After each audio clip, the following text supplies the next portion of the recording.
Comenzar la siguiente unidad.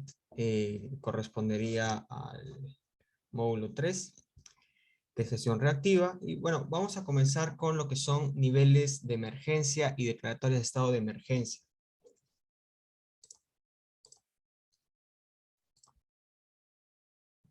Muchos de ustedes ya deben haber escuchado estos términos de niveles de emergencia, declaratorias de estado de emergencia, pero quisiera comenzar describiendo qué cosa es una emergencia, ¿no? Se le denomina así al estado de daño sobre la vida y patrimonio y el medio ambiente ocasionados por la ocurrencia de un fenómeno natural o antrópico que altera el normal desenvolvimiento de las actividades de la zona afectada. Y entonces, ¿qué cosa sería un desastre, no? El desastre viene a ser el conjunto de daños y pérdidas en la salud, fuente de sustento, hábitat físico, infraestructura, actividades económicas, ambientales, que ocurren a consecuencia del impacto de un peligro cuya intensidad genera graves alteraciones en el funcionamiento de las unidades sociales.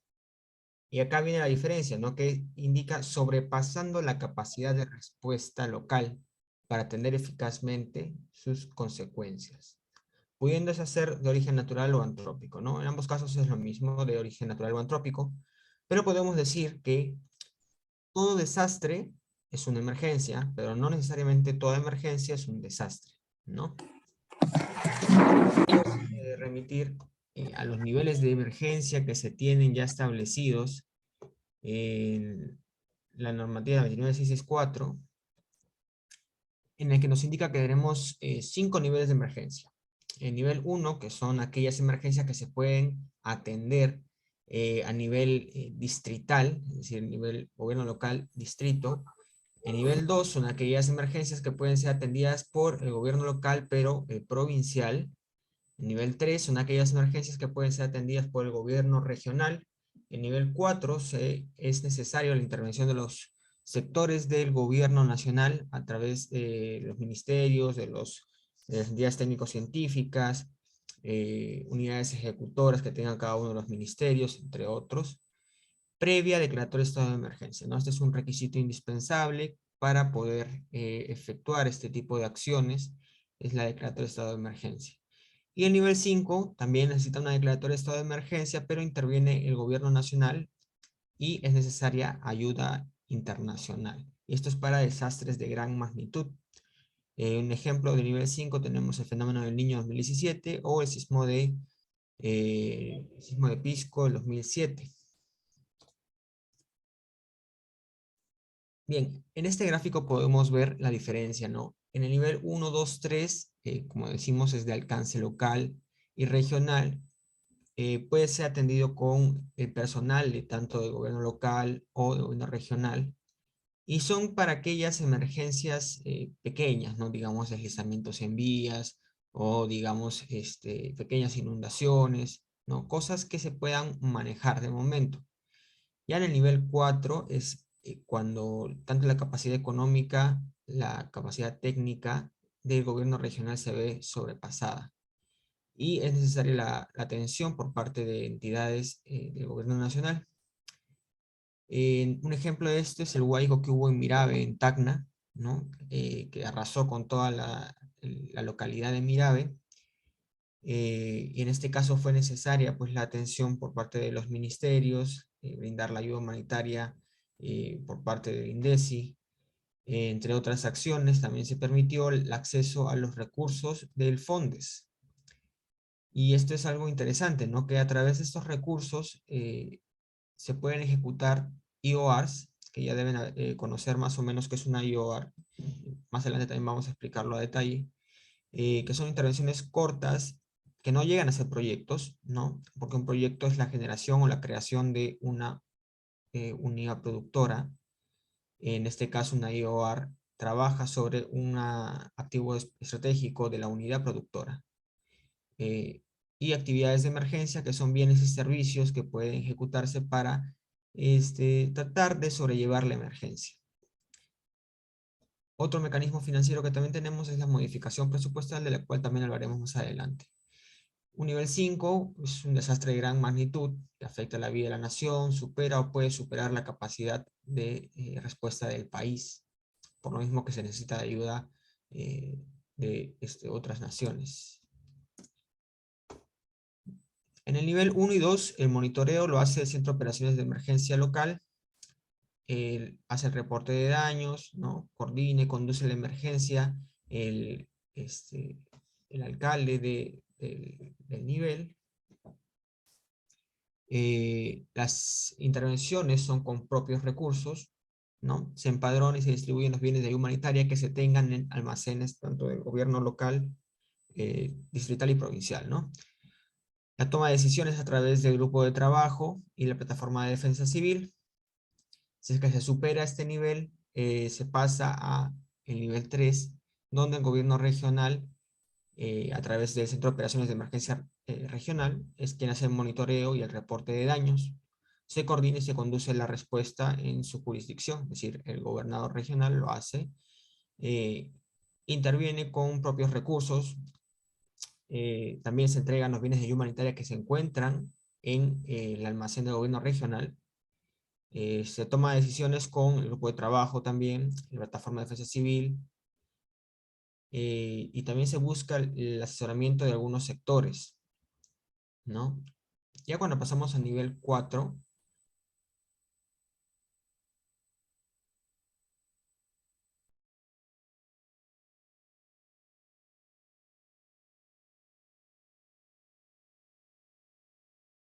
bajo gestión de riesgos sectoriales,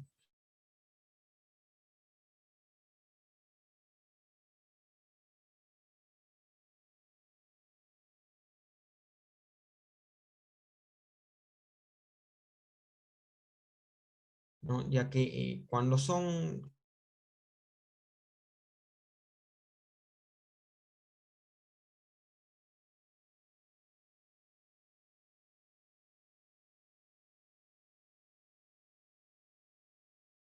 opción, eh, tenemos que acudir al CNPED para que nos brinde el asesoramiento correspondiente. Por su parte, el INDECI monitorea la emergencia, hace la coordinación los gobiernos subnacionales y respuesta. Se entregan los bienes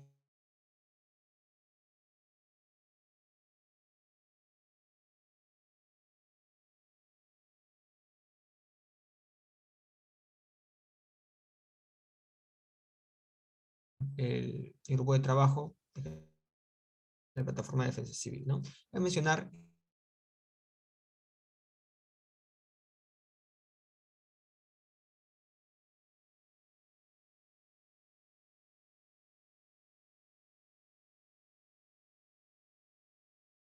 pero todo es responsabilidad hasta, eh, conduce la emergencia y eh, hace las coordinaciones la clase pasada, ¿no? Teniendo en consideración que están faltando en las regiones declaradas en emergencia y teniendo en consideración que estos no vayan a entorpecer la economía para los sectores, de igual forma como en el nivel 4, eh, realizan los monitoreos correspondientes con sus centros de operaciones de emergencia sectorial y la toma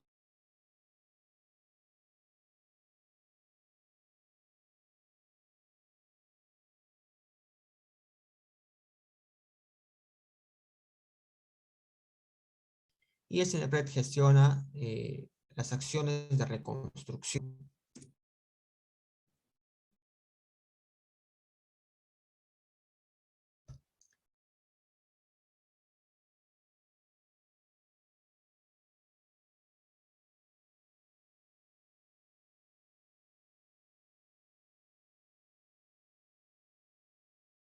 de respuesta de gobierno regional o de gobierno nacional, como ya mencionamos anteriormente. La finalidad de una declaratoria de estado de emergencia es la ejecución de medidas de excepción inmediatas y que sean necesarias. Cuando, por ejemplo, la capacidad de respuestas es sobrepasada por el tipo de emergencia. Y acá tenemos un ejemplo como el que pasó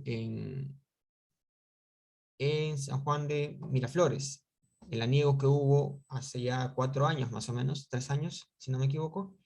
En ese caso, la Municipalidad Metropolitana de Lima era quien tenía que hacerse cargo de la emergencia. Pero si ustedes recordarán, en ese año había entrado recién el nuevo alcalde de Lima, la Municipalidad Metropolitana de Lima. Teníamos un nuevo jefe de defensa civil por parte de la Municipalidad Metropolitana de Lima que no tenía mucho conocimiento por parte de la gestión de riesgo de desastre. Entonces, se declaró estado de emergencia no solamente, bueno, no porque se tenga un gran impacto, ¿no? O sea, fue grave, pero en otras circunstancias pudo haber sido solucionado por parte del gobierno regional, en este caso la Municipalidad Metropolitana de Lima, eh, pero como no se tenía una capacidad de respuesta por la capacidad técnica de los integrantes de Defensa Civil de Lima Metropolitana, fue necesaria la intervención tanto del INDECI como de los sectores del gobierno nacional, ¿no? Entre ellos también pues las empresas prestadoras de servicios, SEDAPAL, quien hizo la activación de los seguros correspondientes para cubrir los gastos, las pérdidas y los daños que esta población tuvo por causa del aniego y el lucro cesante correspondiente, ¿no? Que sería una consecuencia que también vamos a ver adelante, más adelante, que es parte de los desastres, ¿no? Bueno, la finalidad, ya la mencionamos, esto es para proteger la vida e integridad de las personas, proteger el patrimonio público y privado y restablecer los servicios públicos básicos indispensables que se encuentran afectados. Ingeniero, La ingeniero, declaratoria de estado de emergencia puede ingeniero, buenas ser noches. por dos motivos, por peligro inminente y tenemos por desastre, ¿no? Por desastre es el estado de excepción ante las condiciones de desastre ocasionados por un fenómeno de origen natural o antrópico, con la finalidad de ejecutar acciones inmediatas y necesarias para la respuesta y rehabilitación, ¿no? En este caso nos referimos a aquellos impactos que ya sucedieron y a consecuencia de ese suceso es que se tiene que declarar estado de emergencia. Y esto nos hace recordar el Decreto Supremo 011-2020, que fue por impacto de daños ante ocurrencia de gran incendio en Villa El Salvador. Este, este fue un desastre de origen antrópico ocurrido por acción humana, originado por acción humana, en el que se tuvo que hacer partícipe a los sectores, en este caso el Ministerio de Vivienda, realizó la reconstrucción de algunas viviendas y el reforzamiento de otras que se vieron dañadas a consecuencia de la explosión. Inmediatamente se evacuaron a esas personas, se instaló un albergue para que las personas pudieran estar en un lugar adecuado mientras se realizaban estos trabajos por parte de los sectores, ¿no? Tanto la la limpieza, de igual forma se intervino con sectores sociales como es el MIDIS, Produce, para poder tanto solucionar emocionalmente, por una parte, las afectaciones que pudieran haber tenido los implicados, y en el caso de producción, para ver de qué forma se puede solucionar o incentivar económicamente a estas personas que perdieron sus negocios, ¿no? Porque uno de estos establecimientos que sufrió el impacto de daños, era un negocio de comida, más adelante también había otros negocios similares. Esto sin mencionar al sector salud, que inmediatamente evacuó y atendió dando prioridad a las personas que fueron afectadas. Lamentablemente hubieron muchas muertes por este suceso, pero bueno, en este caso es por origen antrópico, ¿no? Por acción humana. Pero también tenemos los fenómenos de origen natural, ¿no? Acá abajo tenemos un deslizamiento que ocurrió en Arequipa. Se declaró un estado de emergencia por el deslizamiento de masas, que esto provocó un embalse en el río, me parece que es el río Colca, sí, creo que sí es el río Colca. Eh, y bueno, se tuvieron que proponer acciones por parte de los sectores para tratar de limpiar esto y recuperar eh, el cauce del río, que al momento de realizarse de ocurrir este embalse, aparte de la pérdida de las áreas de cultivo que se tenían en la parte superior, también se afectó a algunos puentes que se tenían aguas arriba y algunas áreas turísticas como aguas termales que también son fuente de sustento para la población de esa zona. En el caso de peligro inminente es el estado de excepción ante la probabilidad de que un fenómeno físico potencialmente dañino de origen natural o antrópico ocurra en un lugar específico en un periodo inmediato. Y esto se sustenta con información técnica científica, con la finalidad de ejecutar acciones inmediatas y necesarias para reducir los efectos de este posible daño. Entonces, en este caso, la evidencia técnica científica demuestra que hay un fenómeno que va a ocurrir de todas maneras, ¿no? No sabemos exactamente cuándo va a impactar, pero podemos realizar acciones para poder mitigar este impacto de daños. Tal es el caso de las intensas precipitaciones. Ustedes conocen que anualmente el Perú tiene un ciclo de periodo de lluvias, pero a inicios de año es que se declara este estado de emergencia para que los gobiernos locales y regionales tengan una facilidad para acceder a recursos tanto del FONDES como modificaciones presupuestales y estén alertas para atender las quebradas que se encuentran colmatadas o los ríos que se encuentran colmatados y tratar de reducir al mínimo el impacto de daños, ¿no? Lógicamente hay muchas veces en que las lluvias se adelantan o que tenemos un fenómeno del Niño en donde las precipitaciones son anómalas, ¿no? Entonces, lo que se busca con esta declaratoria es, primero, poner en alerta a los gobiernos locales y regionales, darles facilidades para que puedan ejecutar acciones inmediatas a través de sus propios recursos, realizando modificaciones o a través de los recursos del FONDES, y para que los sectores también puedan ejecutar acciones con su propio presupuesto. Hay un procedimiento para declarar estado de emergencia. Tenemos primero que el gobierno regional es el único que puede hacer la declaratoria de estado de emergencia, el único que puede solicitarla, perdón. Y para poder solicitarla tenemos que ponernos en uno de los dos casos.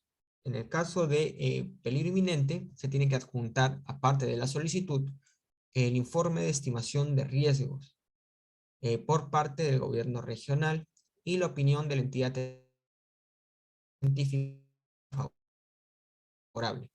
Acá hay que acotar algo, y es que a veces los decretos de estado de emergencia no salen solo por a solicitud del gobierno regional, sino que también salen por parte del sector correspondiente o de la PCM, la Presidencia del Consejo de Ministros.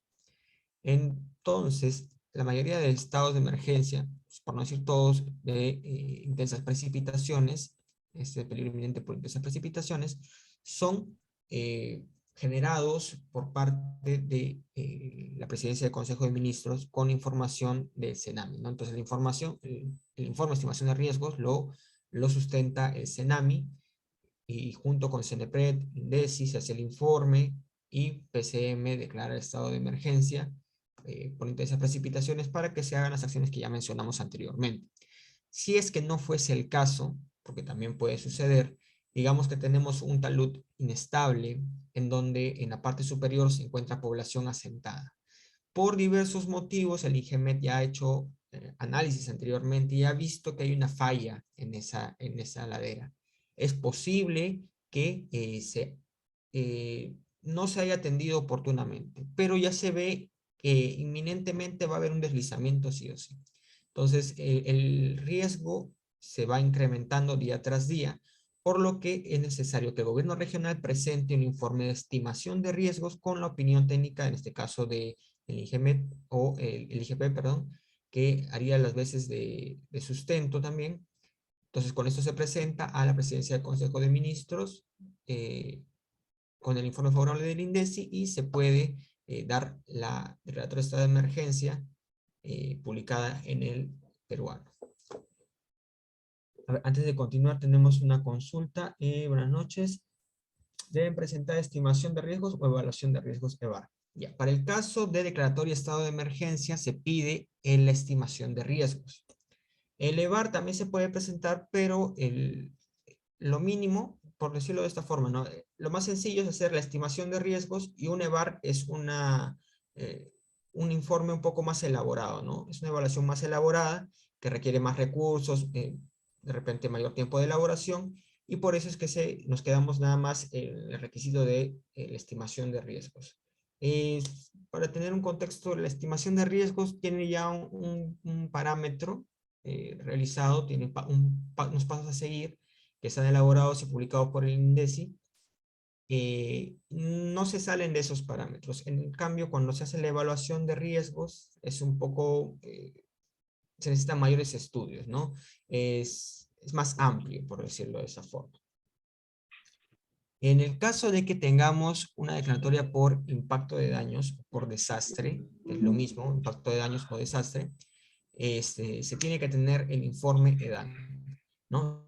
Entonces ustedes conocen, hay una afectación, impacto de daños, en ese caso tiene que elaborarse el EDAN, la evaluación de daños y análisis de necesidades, por el gobierno local y por el gobierno regional, según corresponda, en el que tengo que ver tanto mi formato 1, elevación rápida, el 2A, el 2B, que es el empadronamiento familiar, y el de medios de vida, y el preliminar, que al final vamos a tener que contrastarlo con el sectorial, ¿no? La evaluación de daños por sector, lo que me va a resultar en un informe de evaluación de daños, ¿no? Y esto lo vamos a presentar a el INDECI, una solicitud por parte del gobierno regional, junto con la opinión técnica del sector involucrado, ¿no? Porque siempre hay un sector que predomina más en el tipo de emergencia, ¿no? O sea, en el caso anterior que vimos del deslizamiento, en ese caso fue agricultura, o puede ser también vivienda, según el tipo de afectación.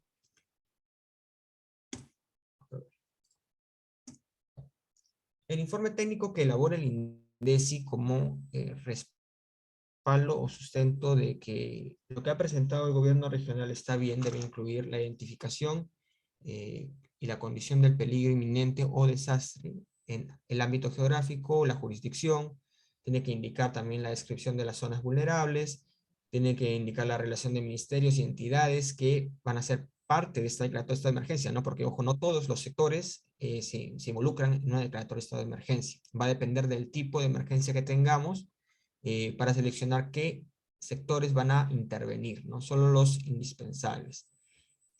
Cuáles son las acciones que se van a realizar, las coordinaciones que se tienen que realizar, el seguimiento, el apoyo, entre otros, ¿no? Todo eso tiene que detallar el informe del INDECI y es lo que se publica posteriormente en la declaratoria de estado de emergencia en el peruano. Tiene que indicar también las recomendaciones y enumerar las acciones a ejecutarse. En el caso de que se requiera una prórroga, no, la normativa dice que pueden ser hasta 60 días de declaratoria de estado de emergencia, pero en el caso de que no se pueda solucionar esta situación en estos 60 días, que es lo más probable, porque eso siempre pasa, ¿no? No se llegan a concretar las acciones, no hay el financiamiento, no se hace la convocatoria o licitación en su momento, entonces se extiende el tiempo necesario para atender a la población o restablecer los servicios públicos básicos afectados. Entonces se solicita una prórroga y esta tiene que solicitarse hasta 15 días antes del vencimiento de la declaratoria de estado de emergencia. Y bueno, en ese momento se tiene que indicar pues, cuáles son las acciones que se han ejecutado por parte del gobierno regional, quiénes han cumplido, los sectores que han hecho. Entonces, nada más detallar, por último, qué me está faltando realizar, ¿no? Entonces, dependiendo de qué me está faltando, el INDECI va a proponer un plazo, puede ser 15, 30, 45, 60 días más. Y bueno, en ese momento se amplía la declaratoria y se puede continuar con las acciones de excepción. Hay que tener en cuenta que para el caso de los sectores es indispensable, en algunos sectores es indispensable la declaratoria para ejecutar algunas acciones, ¿no? Por ejemplo, el Ministerio de Vivienda, si tiene que entregar módulos temporales de vivienda, no lo puede realizar si es que no tiene la declaratoria de estado de emergencia vigente.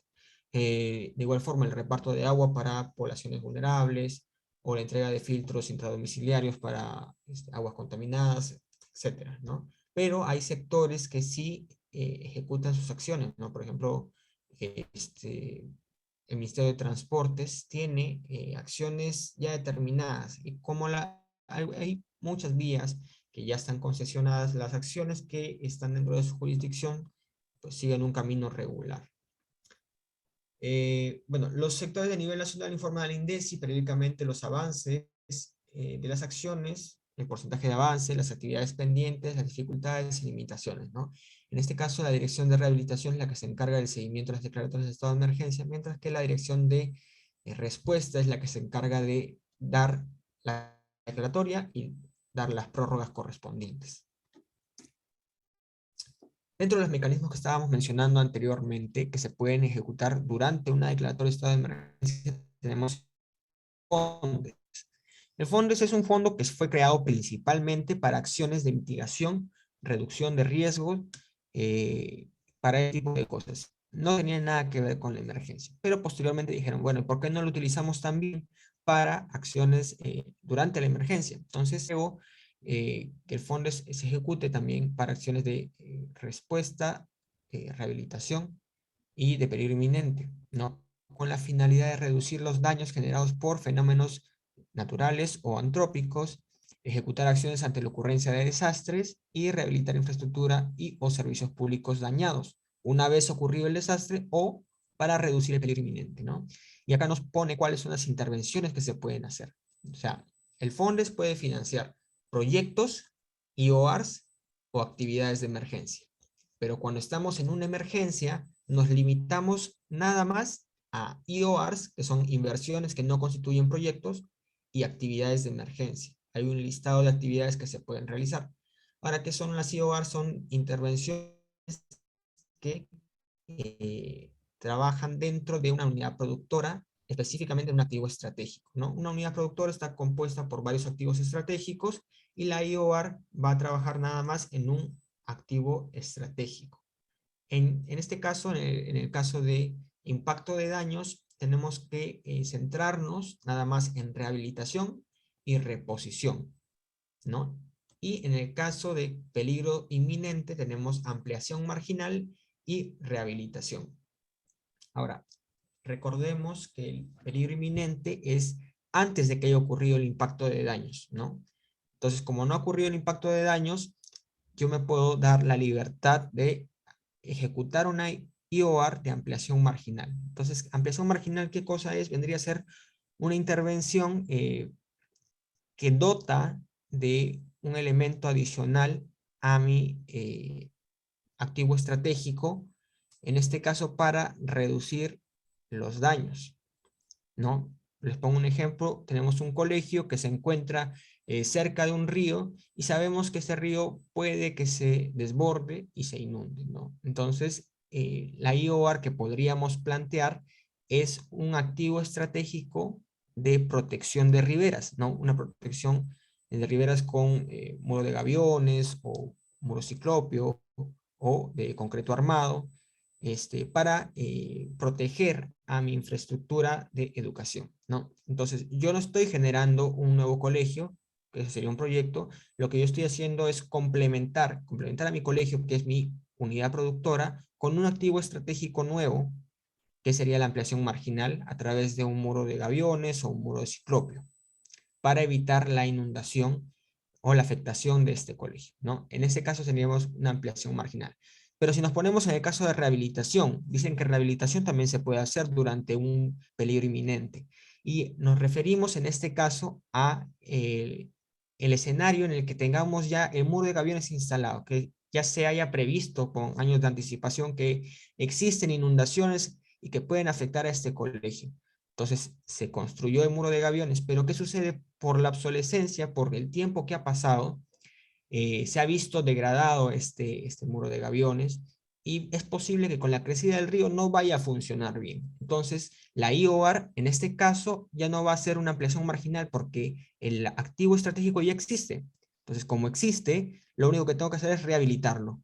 Pero no rehabilitarlo por el impacto de daños, sino rehabilitarlo por la obsolescencia a fin de que cuando llegue el peligro, cuando el peligro se desate, la inundación, el río crezca, este muro de gaviones vaya a funcionar adecuadamente. Entonces, por eso lo puedo rehabilitar antes de que ocurra un desastre.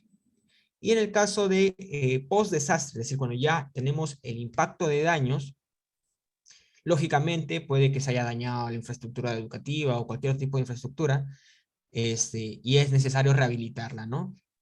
Y en el caso de reposición, hace referencia a los bienes que se tienen dentro de una unidad productora, ¿no? Digamos, escritorios, la biblioteca, sala de cómputo, ¿no? Todos estos bienes que se tienen dentro de estos activos estratégicos corresponden a reposición, ¿no? Igual en un hospital, el tomógrafo, aquellos equipos que estaban dentro de nuestra unidad productora. Ahora, las actividades de emergencia son intervenciones cortas y de carácter temporal. Son acciones simples, ¿no? Que recaen sobre la categoría de bienes y servicios. Entonces, bienes podría ser pues la adquisición de combustible, la adquisición de motobombas, ¿no? Y servicios, por ejemplo, el servicio de limpieza y descolmatación con maquinaria, que no es una obra, ¿no? Que viene la maquinaria y va a limpiar los derrumbes en una carretera. Esa no es una obra, simplemente viene una maquinaria a todo costo y lo va a limpiar para que la transitabilidad de vías, por ejemplo, se recupere, o para que no haya mayores peligros en los márgenes del río, también se puede recuperar estas márgenes. A ver, hay una consulta de Débora Risco. Si existe una declaratoria de estado de emergencia por peligro inminente, no le compete al CNP intervenir, ya que no está dentro del componente reactivo. Ya, el CNPRED en sí, durante una emergencia, no interviene directamente. Es más que todo como un apoyo para el caso de que se tenga que reconstruir, ¿no? Todos los componentes que maneja el CNPRED, los tres primeros que vieron, el de prevención, estimación del riesgo y otros, son antes de que ocurra un desastre. Antes. Lo que ve el INDECI es lo que ocurre a partir del desastre y lo que tenga que ver en medio de ello. Por eso mencionamos y aclaramos, el peligro inminente es, digamos, la predicción más próxima de que vaya a ocurrir el desastre. Entonces, yo sé que va a ocurrir el desastre y tengo que ejecutar acciones lo más rápido posible. Pero en el caso de prevención o reducción de riesgos, que son las acciones que ve el CNPRED, que no necesariamente ellos intervienen para ejecutarlas, sino que son responsabilidad tanto de los gobiernos locales, regionales, como los sectores, se tiene que planificar, ¿no? En el caso de prevención ya se ve acciones más grandes, ¿no? Se ven acciones como proyectos de inversión integrales que reduzcan al mínimo el riesgo. Entonces, las acciones que se hacen en peligro inminente no son, digamos, definitivas, son temporales, son para amortiguar el impacto de daños, ¿no? Porque no se puede hacer un proyecto durante una emergencia. Durante una emergencia solo se hacen, así tal cual lo define el FONDES, IORs, que son inversiones que no constituyen proyectos, o actividades de emergencia, que son bienes y servicios. Cuando se pone una declaratoria de estado de emergencia, ¿cuánto presupuesto aproximadamente habilitan al gobierno regional? Cero. No se habilita ningún presupuesto al gobierno regional. Nada. La declaratoria de estado de emergencia no te da plata. Eso hay que tenerlo en cuenta. Te da un acceso al FONDES, pero al FONDES se tienen que presentar propuestas. Estas propuestas, ¿no? Estas de acá, según corresponda, IOARs o actividades de emergencia, que se pueden financiar, si es que están bien elaboradas, si es que corresponde al tipo de emergencia, ¿no? Si existe un nexo de causalidad, ese es el término.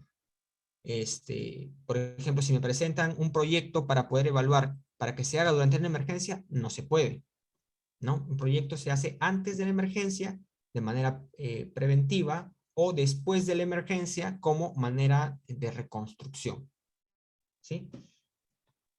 Te permite utilizar un porcentaje de tu canon, sí, y esa es la otra parte que vamos a explicar. Acá al lado derecho, o sea, si es que no hay más preguntas del FONDES, pasamos a la ley de presupuestos y el artículo 54 que autoriza la modificación de recursos. ¿Hay alguna pregunta más del FONDES? ¿No? No. A ver, entonces continuamos. La ley de presupuestos, la de este año es la 31084. En el artículo 54 habla de la autorización para efectuar modificaciones presupuestales para la atención de peligro inminente y desastres. como ya mencionó el compañero, esto se hace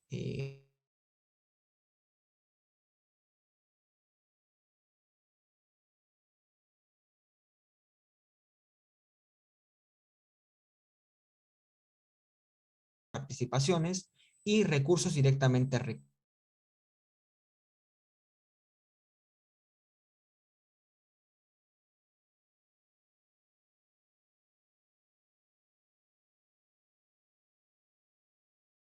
a un 10% del PIA. El PIA es el presupuesto. Entonces, ustedes saben, al iniciar cada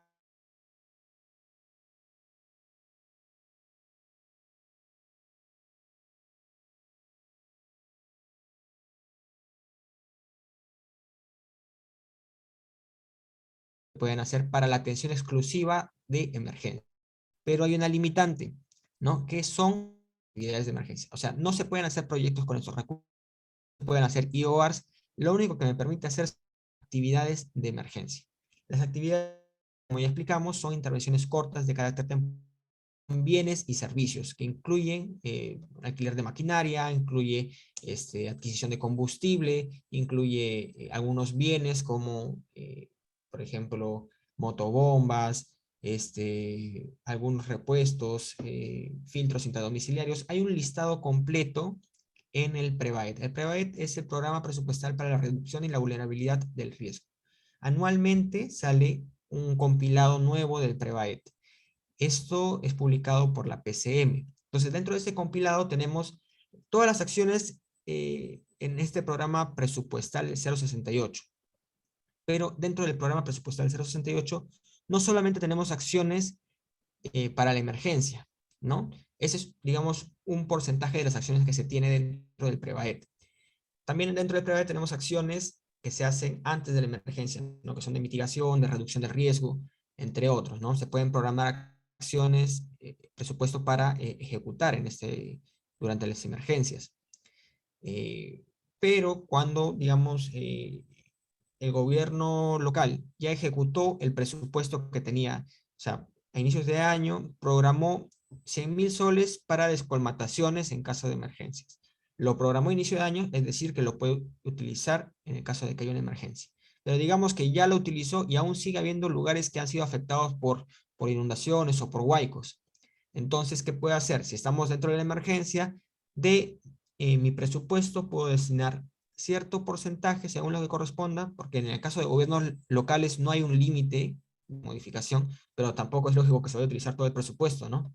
En el caso de gobiernos locales el presupuesto es reducido, entonces destino unos 10.000 soles más para alquiler de maquinaria, entonces lo puedo atender, ¿no? Y el requisito es hacer un pequeño informe, presentarlo por el OGA, que es la Oficina General de Administración, llega al alcalde y mediante una resolución da el pase a que se pueda ejecutar esos recursos, ¿no?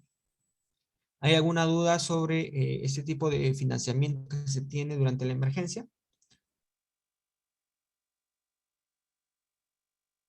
Señor José Luis Ruiz Díaz, ¿no se le escucha? De repente está queriendo intervenir.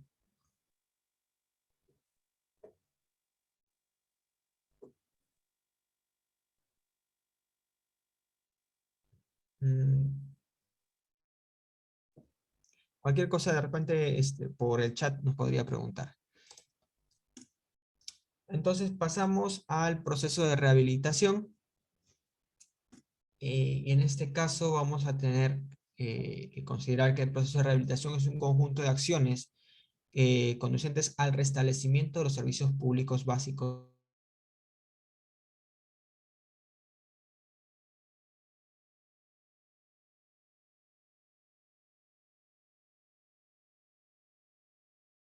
Zonas afectadas por una emergencia o por un desastre. La rehabilitación no hay que confundirla con la reconstrucción, ¿no? Porque la rehabilitación se centra en acciones pequeñas, cortas, acciones de inicio, digámoslo así, ¿no? Por eso decimos el inicio de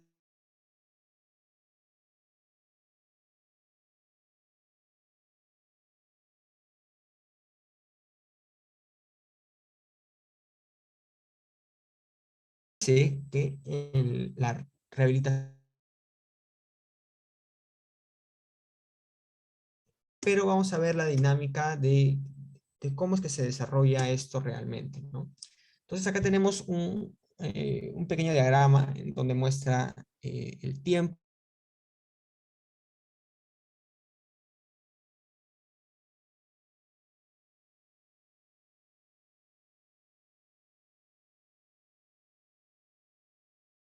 local, cualquier gobierno regional, cualquier país, y puede medirse pues por ejemplo, ¿no?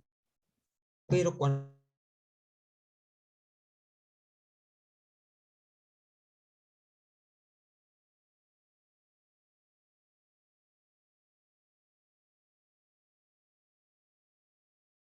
hay un desastre, este crecimiento se ve truncado y lejos de crecer, decrece.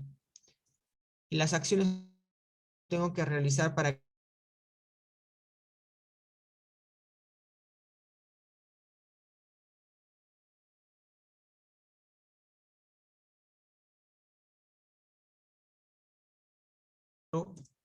si continuamos, acciones de rehabilitación para poder darle los servicios públicos,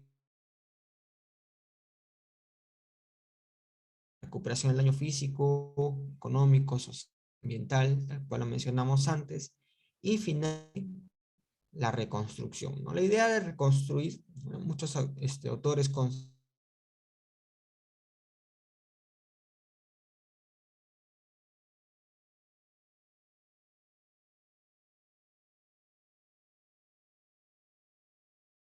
las Naciones Unidas, el Building Back Better, que es reconstruyendo mejor, ¿no? Eh, la idea es buscar cuál es la debilidad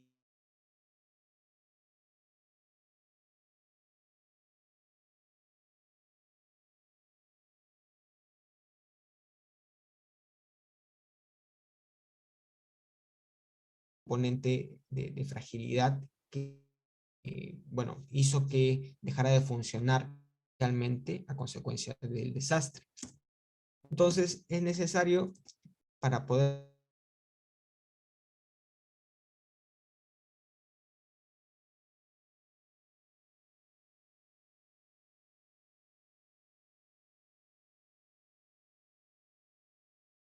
que se tienen que hacer acciones de respuesta y que con eso va a ser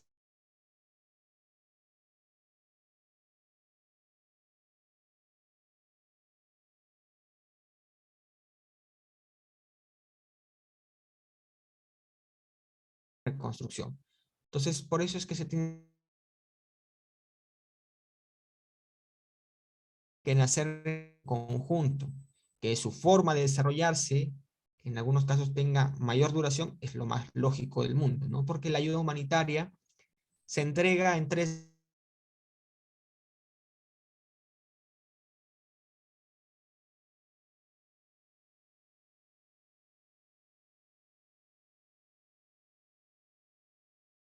de repente me puedo demorar un poco con guía, sí va a ser un poco más,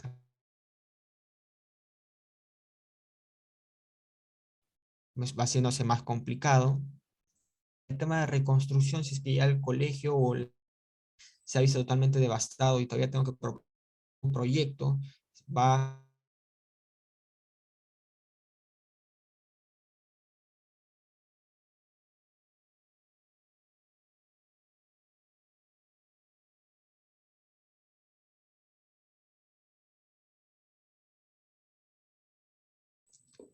el restablecimiento de los servicios públicos básicos, la normalización progresiva de los medios de vida, la continuidad de los servicios públicos y la participación del sector público, ¿no? El primero, que es el de restablecimiento de servicios públicos básicos e infraestructura, tiene la finalidad de que la población sea capaz de volver a sus actividades habituales. Esa es la finalidad. Y que las medidas y acciones puedan ser de carácter temporal o definitivo, dependiendo del tipo de magnitud, los recursos técnicos y económicos disponibles. El restablecimiento de los servicios públicos básicos se realiza en coordinación con las entidades prestadoras de servicio y entidades públicas. Y la ejecución de estas acciones es responsabilidad de los tres niveles. Entonces, El proceso de rehabilitación también incluye la normalización progresiva de los medios de vida, ¿no? Pero hay que tener en claro qué cosas son los medios de vida. Se le considera medios de vida al conjunto de capacidades, estrategias y actividades que permiten a una familia satisfacer sus necesidades vitales, lo cual implica la utilización de diversos activos, ya sean naturales, físicos, financieros, humanos, sociales, entre otros. Y acá hay que tener algo en cuenta. Existen medios de vida que son más vulnerables que otros. Por ejemplo, ustedes trabajan en una oficina o en sus casas eh, y ante la ocurrencia de algún desastre, de repente su oficina no va a funcionar en ese lado, la van a trasladar a otro lado, pero van a mantener su trabajo en la mayoría de casos. Pero en el caso de que tengamos población agrícola, población que su medio de vida principal es la ganadería, al momento de que haya un desastre y los afecta, ellos no solamente pierden esos medios de vida, digamos, sus chacras o sus animalitos, sino que también, aparte de esa afectación, para poder recuperarse, tienen que realizar una inversión mucho mayor, ¿no? Entonces es más fácil que puedan ser, se pueda reducir el nivel, bueno, se puede incrementar los niveles de pobreza en este tipo de medios de vida y no tanto en los medios de vida de la ciudad. La normalización progresiva de los medios de vida, en este caso también las entidades públicas de los tres niveles de gobierno, en coordinación con los sectores privados, deben ejecutar programas y proyectos para la recuperación social de los damnificados y la reactivación económica utilizando sus recursos disponibles. Una de las principales estrategias dentro de este proceso es la recuperación inmediata y progresiva de los medios de vida a través del empleo temporal, que en este caso lo tiene a su cargo el Ministerio de Trabajo y Promoción del Empleo a través de Trabaja Perú. Es una propuesta bastante interesante, ya que no solamente se va a rehabilitar, digamos, en este caso, como se ve en la imagen, un sistema de agua o saneamiento, sino que también se le da trabajo a los mismos pobladores de la zona para que ellos puedan subsistir durante esas difíciles épocas, ¿no? Tenemos en el caso de heladas y friajes, que es una declaratoria de estado de emergencia que casi siempre se da, se atiende a las poblaciones vulnerables con semillas o con multivitamínicos para el ganado, a fin de que se puedan a fin de que su vulnerabilidad se vea reducida, ¿no? Son acciones para que sus medios de vida no se vean del todo afectados. A veces también se les reparte pacas de heno, agua para ganados en el caso de que haya contaminación hídrica o en el caso de que haya sequías, ¿no? Déficit hídrico. Entonces se busca de cierta forma que los medios de vida no se vean tan afectados, ¿no? Tenemos los ejemplos previos al de que ocurra el impacto por este,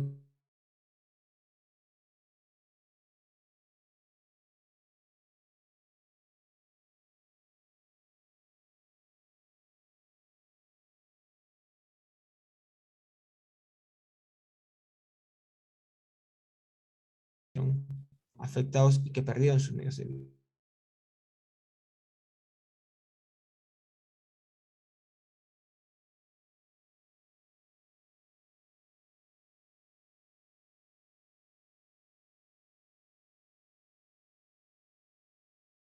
Y telecomunicaciones.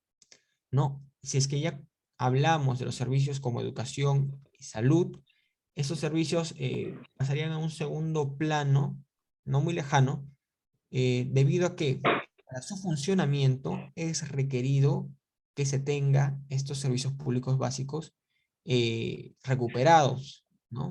Entonces, si es que un hospital no tiene agua o no tiene servicio de saneamiento, no va a funcionar bien. Si no tiene energía eléctrica, no va a funcionar bien, ¿no? Si es que no hay telecomunicaciones, no va a funcionar adecuadamente. Por eso es que se busca que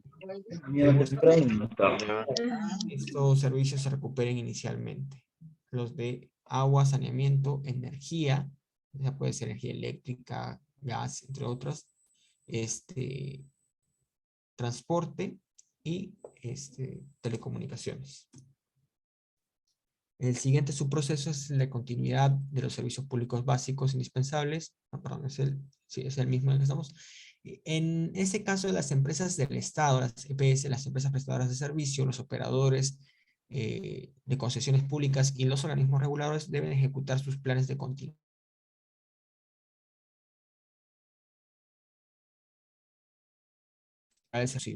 Además, hay que tener en cuenta que se tiene que garantizar la continuidad del servicio, ¿no? Que la idea es que no se ve interrumpido. Entonces, por eso es que a veces, eh, mientras se va rehabilitando la infraestructura,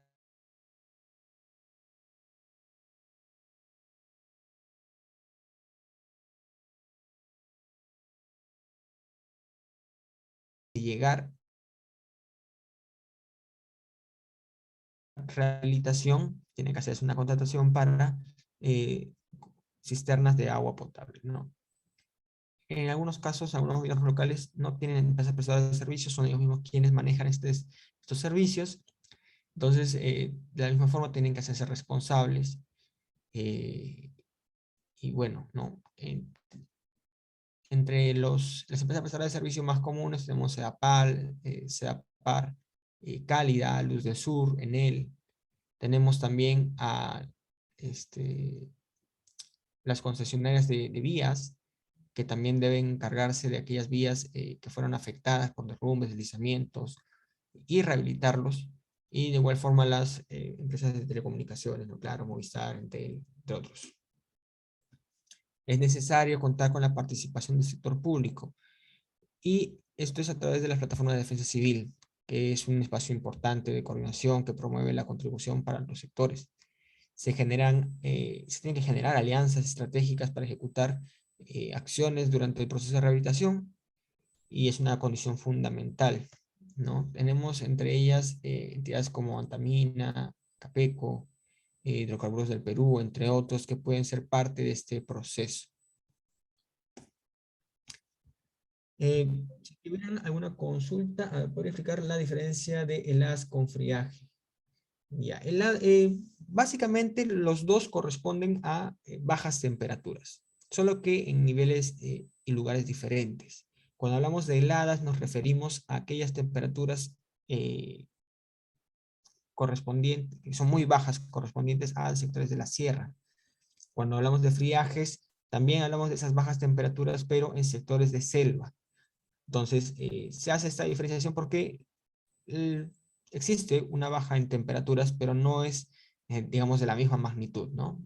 Las temperaturas no son iguales. Y podríamos decir que las heladas son mucho peores, pero dependiendo de la vulnerabilidad de esas poblaciones en selva, también podríamos decir que los friajes son eh, muy devastadores para esta población. Pero esa es la diferencia principal. Las heladas ocurren en sierra y los friajes en selva. Bueno, dentro del proceso de rehabilitación tenemos ciertas fases. Tenemos la primera fase que es el posterior o en conjunto con el proceso de respuesta e incluye la activación de planes y mecanismos de coordinación, gestión de información, entre otros, ¿no? Entonces, como ya vimos, el proceso de preparación no solamente involucra acciones que vayamos a ejecutar para prepararnos ante la respuesta, ¿no? Para las acciones de respuesta, sino también tenemos que considerar acciones que vamos a considerar dentro del proceso de rehabilitación. Entonces, hay acciones de preparación para la rehabilitación, entre las que tenemos que considerar la formulación y aprobación de planes de contingencia, planes de continuidad operativa, el plan o estrategia de rehabilitación, que en este caso un, un planteamiento inicial en base a un escenario por algún tipo de peligro. La elaboración y aprobación de los protocolos para la continuidad del servicio también podría ser el caso más gobiernos locales. La base se denomina, se refiere a aquella información principal que tenemos dentro del gobierno local o regional. Es decir, la cantidad de poblaciones que se tienen, la distribución de vida, saber cuánta población vulnerable tengo por grupos etarios, por enfermedades, entre otros, conocer los peligros que tengo dentro de mi localidad, conocer los recursos disponibles que tengo, los colegios, los salud que se tenga también, cuáles son vulnerables, ¿no? Cuáles son los medios de vida principales, las zonas agrícolas o ganaderas, o el sector industrial. Todo ello lo tenemos que enlistar dentro de la línea base. La línea base, si es que no la tenemos bien planteada, nuestro plan de rehabilitación no va a funcionar.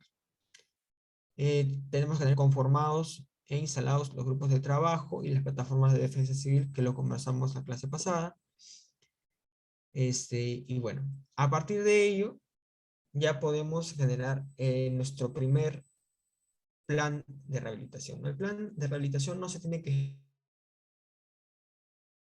Es que el plan de rehabilitación se formule antes de la emergencia, en base a un escenario de riesgo.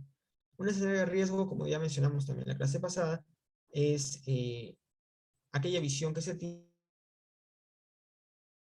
y ocasionar ámbito. Esto se complementa con la línea base y corriente, que es la que tengo que es precipitación. No sé, puede que haya inundaciones o deslizamientos o mismo heladas o friajes o déficit hídrico, cualquier peligro que pueda existir primordial para la zona en donde me encuentro. Entonces, y digo, tengo esta vía, en esta vía hay 3 quebradas, en estas quebradas siempre hay huaicos. Entonces tengo que tener mapeadas dónde van a ser las zonas que se van a deslizar. Entonces, por hacer un ejemplo, en la emergencia pasada hubo huaicos en estas 3 quebradas y más o menos hubo un volumen de 30.000 metros cúbicos en cada una. Un ejemplo. Y para esto tuve que utilizar una excavadora, un tractor, para poder hacer la limpieza de cuántos HPs, ya, entonces más o menos voy calculando cuánto presupuesto requeriría si es que esas 3 quebradas se vuelven a activar en la siguiente temporada de lluvias.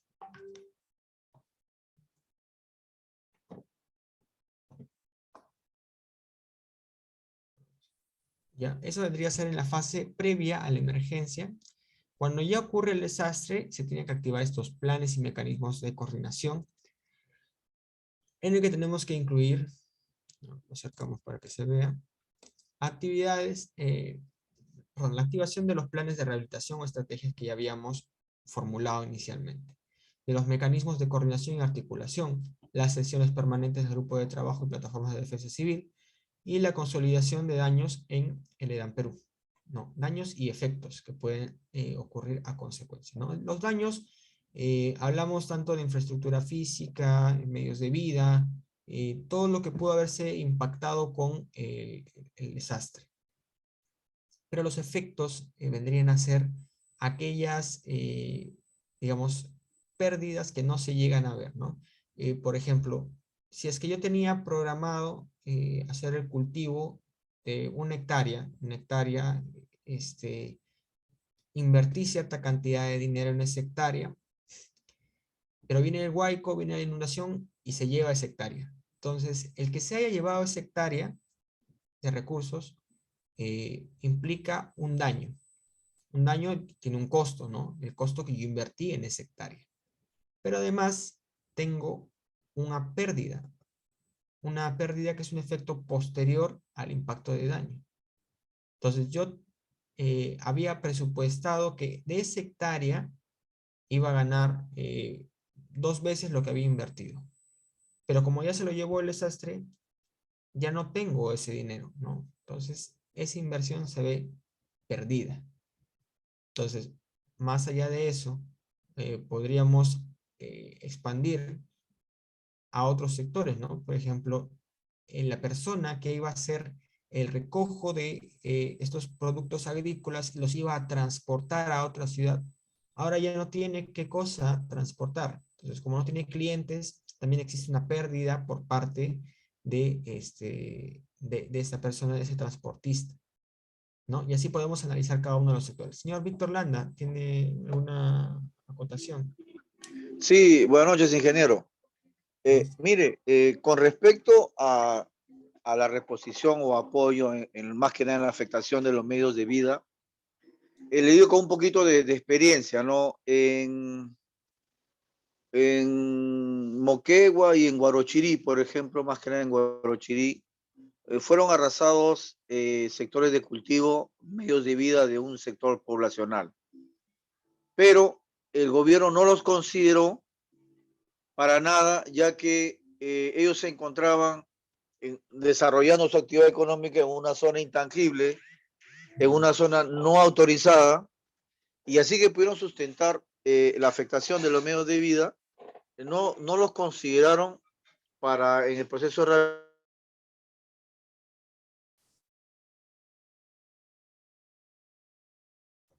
¿No se le escucha? ¿Aló?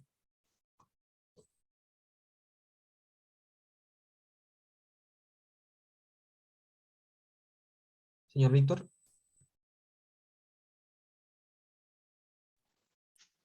¿Me escuchó? ahora recién lo escucho. Me Ya. quedé en la parte donde no pudieron percibir ayuda por parte del sector por estar en una zona intangible. Sí, una zona intangible, una zona no autorizada para ese tipo de actividad económica, pero sí desarrollaban sembríos, pero el gobierno no los consideró en el tema de rehabilitación. Sí, lamentablemente existe mucha información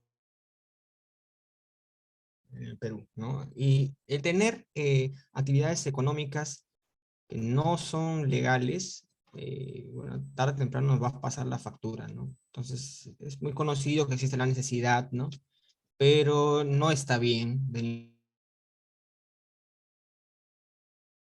Si es que el gobierno, por su parte, eh, repondría estos recursos, estas pérdidas a la población, lo único que estaría haciendo es incentivar a que más pobladores lo sigan haciendo, se sigan tangibles, y al final de cuentas, si es que se pierden, bueno, el gobierno me va a pagar de todas formas, ¿no? Entonces, es un caso muy, muy sensible y es una lástima, ¿no? Que de repente sí por necesidad lo hagan, pero hay muchos que por viveza lo pueden aplicar y no está bien que se siga incentivando. Pero muchas gracias igual por su experiencia. Bueno, continuamos. ¿Hay alguna otra Tenía cosa? consulta. Sí, Buenas adelante. noches. ¿Cómo está? La elaboración de la línea de base, ¿quién lo hace en el gobierno local o regional? Ya. Lo ideal es que el plan de rehabilitación se haga por cada gobierno local, cada gobierno regional. Y como todos los planes que tengan una concatenación, pero solamente dentro de sus funciones. Es decir, yo como gobierno local, dentro de mi distrito, puede que pasen o circulen ciertas vías que son de nivel regional o de nivel nacional. Entonces, esas vías yo no las puedo incluir dentro de mi plan de rehabilitación porque al momento de que haya un desastre, yo no voy a hacer el nivel de gobierno adecuado para poder atenderlo. Entonces tengo que fijarme en aquellos caminos vecinales que sí corresponden a mi jurisdicción como gobierno local. Entonces mi plan, mi línea base tiene que centrarse en esos elementos, en esas unidades productoras que sí corresponden a mi nivel de gobierno. De igual forma, ¿no? El gobierno regional y los sectores. Eh, los sectores, por su parte, sí tienen un mayor control de la infraestructura que se tiene, ¿no? Colegios nacionales, vías nacionales, eh, se tiene un mayor control. Donde no existe, digamos, un mayor detalle es en los gobiernos locales. Ahora, otra cosa que también se tiene que considerar en la línea base son los costos, ¿no? ¿Cuánto me costó construir la municipalidad en donde está el alcalde, ¿no? ¿Cuánto costó esa municipalidad? Tiene que valorarse, ¿no? ¿Cuánto tiempo de vida tenía? Pues actualmente debe costar tanto.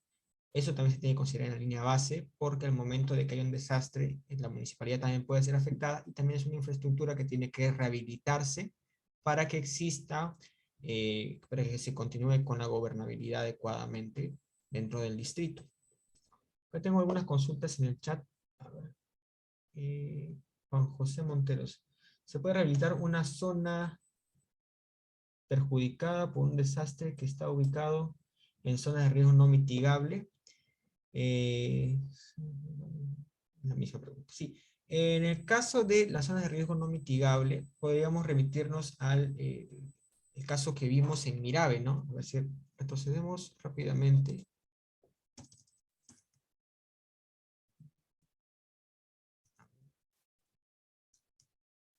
Justo, ahí está. Este de acá. Esta zona de Mirave fue declarada en zona de alto riesgo no mitigable. Mirave fue inicialmente una de las localidades que planteó el plan de reasentamiento poblacional. Entonces se dispuso de un cerro al costado, un área cuyo terreno fue entregado a la municipalidad. eh, no es Mirave la municipalidad, Mirave es el gobierno local, este es Ilabaya es el distrito. Entonces el distrito indicó que en esta zona sería el nuevo Mirave, ¿no? Mirave Alto le llamaron. Y se instalaron cierta cantidad de módulos. Pero la población no quería moverse. Entonces, como no querían moverse, se quedaron donde estaban y el plan no prosperó. Responsabilidad también del gobierno local, hay que tenerlo en cuenta. Pero vino el desastre de gran magnitud y pues quedó como está, ¿no? Las casas enterradas en Huayco, varias pérdidas, varios daños. Y en ese momento ya se dispuso que la población no podía estar más en esa zona y se les instaló en la parte alta de Mirave, se complementaron más módulos y se instalaron ahí a las poblaciones, se les ayudó haciendo una nueva vía para poder acceder ahí y se siguió el plan de reasentamiento que se tenía inicialmente. Entonces, en ese caso, según lo que comentaba el compañero, sí de cierta forma se buscó rehabilitar la infraestructura que se tenía. No en el mismo lugar, se trasladó a otro lado, pero se trató de brindar todas las facilidades para que la población pueda recuperar su estilo de vida, tal cual, ¿no? Por la parte de los campos agrícolas y todo ello, no se recuperó del todo, pero siguen laborando en esa zona. Y tengo conocimiento que también hay población que se ha quedado viviendo en la zona de Mirave, en la Mirave Bajo, pero ya pues no se puede hacer mucho con estas personas. Lo ideal es intangibilizar esta zona muy amigable, pero eso también implica un gasto bastante grande para el gobierno regional. Entonces, en algunos casos, pues, de todas formas, se atiende a las localidades que se encuentran en alto riesgo.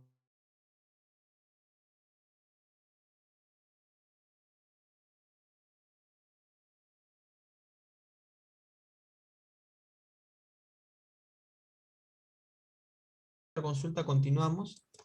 Ya entraríamos entonces a la fase 2.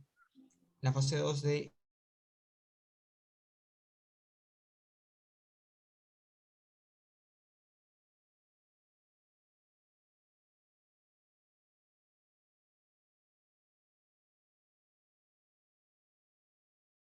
organismos reguladores,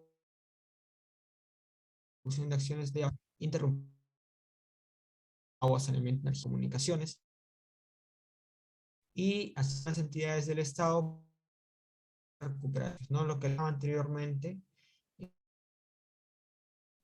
a la par que se está recuperando los servicios con versión de habilitación, ¿no? Porque a veces el daño en la infraestructura de agua, saneamiento o de energía es tan grande que no se puede rehabilitar de un día para otro, ¿no? Y en el tiempo que se demora haciendo esta rehabilitación, se procede, pues, como el reparto de agua u otras más sencillas, ¿no? Se evalúan los efectos en educación, salud, vivienda, telecomunicaciones, transportes, energía, agua, saneamiento, agropecuario, pesca, industria, comercio, empleo, medios de vida y gobernanza. Como ya dijimos directamente, ¿no? No son los daños de la infraestructura, porque en el caso de educación, 3 colegios que han sido afectados por sí, en el momento que se están rehabilitando, ¿qué se está perdiendo? De repente se han paralizado las clases, se pierde en algunos colegios privados, de repente no hay en los pagos a los profesores. En el sector público ya no hablamos nada más de conocimiento para los alumnos, de transporte, más allá,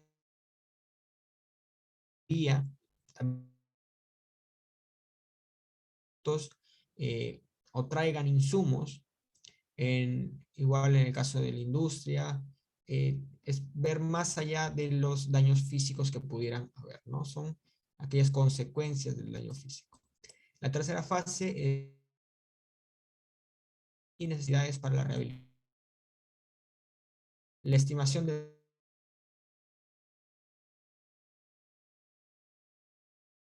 a la producción de los bienes y los servicios entregados a los medios de vida y a Toma, mi amor. identificar las necesidades para la reparación del daño físico, ambiental, social y realizar las inversiones y actividades a ejecutar junto con las entidades responsables para el restablecimiento de la infraestructura pública, la recuperación de los productos de la producción de bienes y o entrega de servicios, la normalización progresiva de medios de vida y fortalecer la normalización progresiva de medios de vida, ¿no? Habla de la implementación de acciones para la normalización progresiva de medios de vida, empleo temporal, programas de transferencia económica, entrega de bonos o kits. Se tiene que hacer la reformulación del plan, ¿no? Entonces, una vez y hemos atendido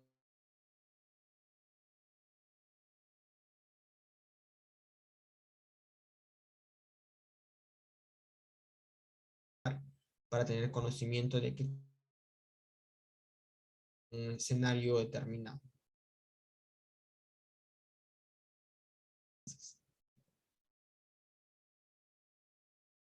Si es que esta información que yo había inicialmente, la estimación que yo doy puede quedar corta de efectuar mecanismos con necesidades.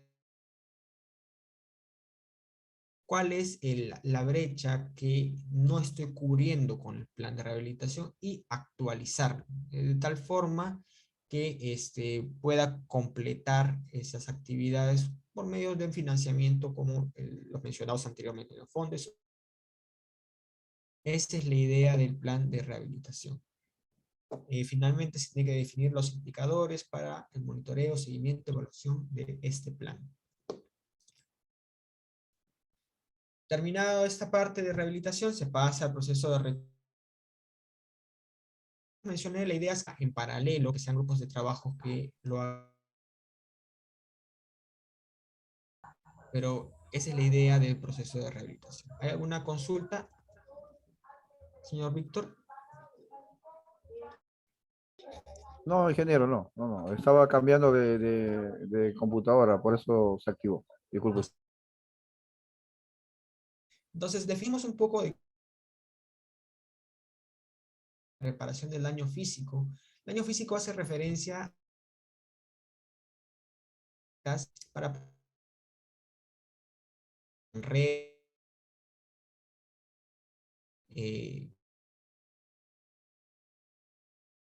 ser los necesarios para garantizar la continuidad del servicio, o sea, los servicios públicos básicos indispensables, ¿no? Como podemos ver en imagen, esta es una actividad de emergencia, por ejemplo, ¿no? El alquiler de una maquinaria, todo costo, que solamente necesitan un operador y combustible para poder limpiar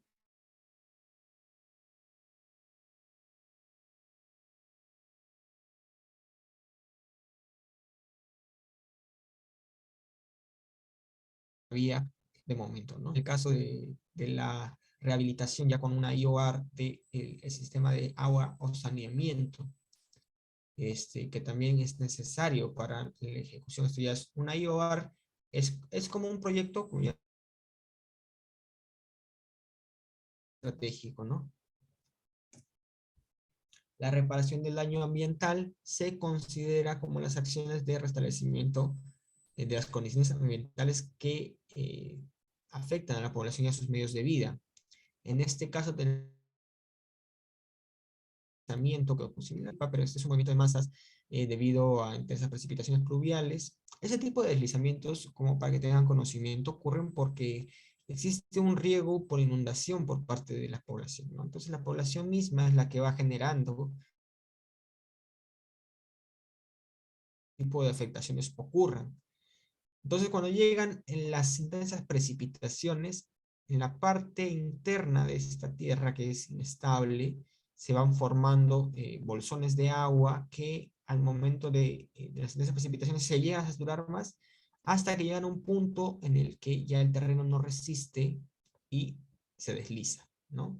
Existe este movimiento de masas. En este caso es en Cusco, en la comunidad de Luto Cututo. Y bueno, acá el INGEMET dentro de su informe menciona que hay que plantear acciones de tecnificación de riego en la zona, es decir, evitar el riego por inundación, ¿no? Podemos considerar el riego por aspersión, el riego por goteo, entre otros, de tal forma que no se vea tan saturada la tierra y no haya estos deslizamientos continuamente. Se deben realizar obras de estabilidad de taludes, como andenerías o banquetas, para garantizar una mejor resistencia ante este tipo de fenómenos.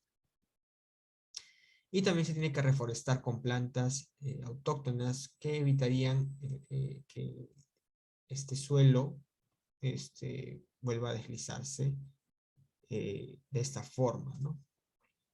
La reparación del daño social hace referencia a aquellas acciones iniciales destinadas a la recuperación emocional y psicológica de quienes habitan las zonas afectadas por emergencia.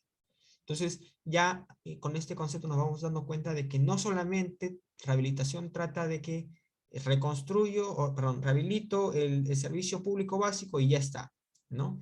A veces también hay que ver el componente social y para eso tenemos sectores que están dedicados a este tipo de acciones, ¿no? El Ministerio de la Mujer y Poblaciones Vulnerables, el Ministerio de Inclusión Social, que sí tienen tareas de este tipo, ¿no? El mismo Ministerio de Educación, ¿no? Hay desastres que dejan, antes de pandemia, dejaban sin lugar de estudio a estas poblaciones y se suspendían las clases, pero se hacían talleres con la población educativa a fin de que no se convierta pues en tiempo muerto, ¿no? Si bien no eran clases, se apoyaba con juegos lúdicos y otros que permitían que toda esta afectación que hay a su alrededor, ¿no? Porque el impacto de un peligro afecta a los más vulnerables, sobre todo si es que llegan a perder lo poco que tenían. Estas acciones deben llevarse a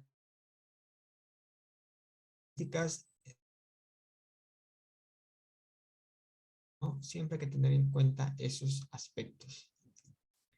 Por parte de la reparación del daño económico, se refiere a las acciones iniciales que permiten dar inicio a la recuperación y la normalización progresiva de los medios participación de la población que es asegurar la continuidad otorgaba darle a las micros, pequeñas y medianas empresas los recursos suficientes para poder continuar con sus servicios a través de pequeños créditos de capital para que puedan cumplir de esta manera sus obligaciones a corto plazo con sus trabajadores y proveedores, ¿no? Entonces, de cierta forma, para mover más la economía. El gobierno, junto con el Ministerio, 30.000 millones, que posteriormente se aumentaron también a otros 30.000 millones, haciendo 60.000 millones en préstamos. Si bien no mal ha sido una medida un poco criticada, guía las características de la reparación del daño económico, ¿no? Que ya en su ejecución haya habido fallas, es muy probable, podríamos tener otra clase completamente dedicada a ello. No funcionó, o sí funcionó para algunos.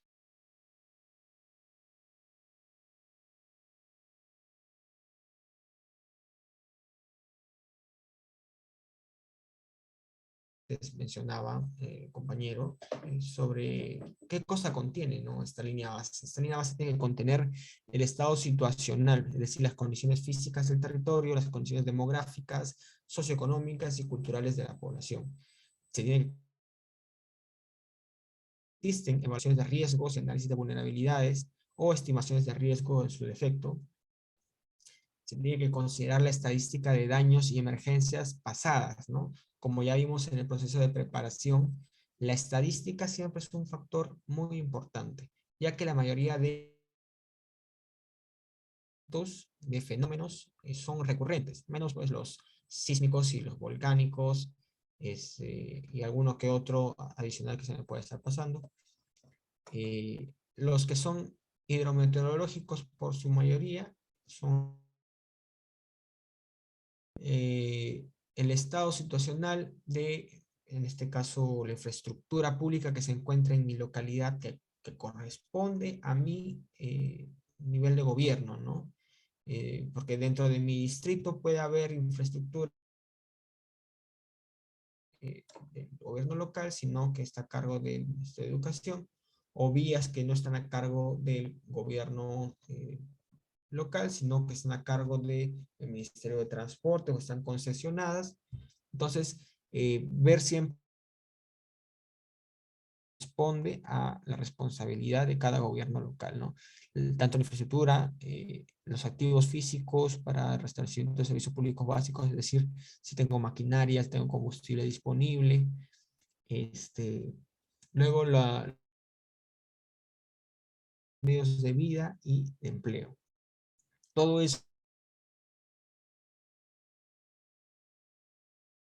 Y acá hacer un poco del análisis crítico, porque en algunos gobiernos locales resulta que los funcionarios, bueno, un solo funcionario puede ejecutar varias tareas dentro de una municipalidad pequeña, ¿no? Porque no hay recursos para contratar a alguien más. Entonces, eso también hay que apuntarlo, porque a veces cuando hay una emergencia no se puede atender por lo mismo, porque no hay manos para trabajar dentro de la municipalidad.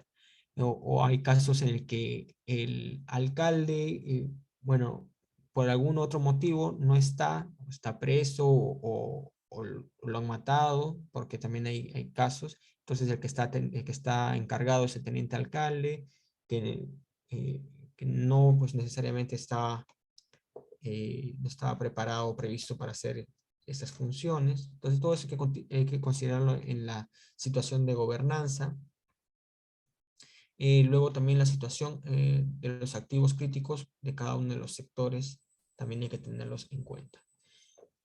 La segunda parte es la estrategia de rehabilitación de servicios de infraestructura y medios de vida, ¿no? Los elementos de estrategia, la necesidad de rehabilitación, qué es lo que se podría rehabilitar, la visión y principios rectores, la los resultados sectoriales previstos, ¿no? Lo que se buscaría que los sectores de gobierno nacional pudieran hacer en caso de que ocurriera una emergencia, ¿no? Ver de qué cosas puedo encargarme yo como gobierno local y qué cosas dejaría a los sectores ejecutar porque ya estarían fuera de mis manos.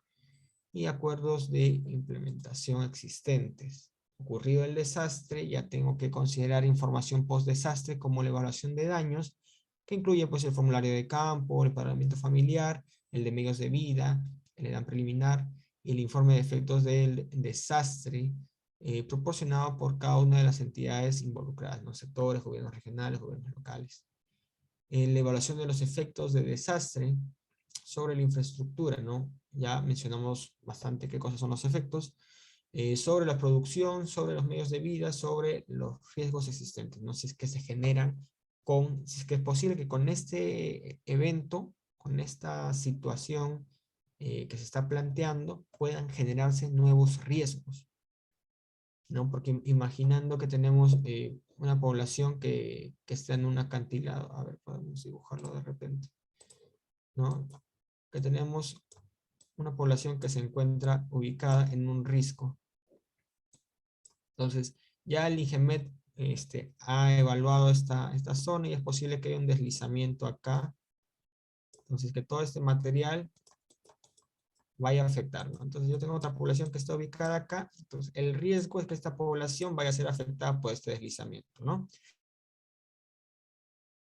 Deslizamientos generar nuevos riesgos, que son que esta población que se encuentra en la parte superior vaya a ser la siguiente que se vaya a deslizar. Entonces hay que tenerlo en cuenta.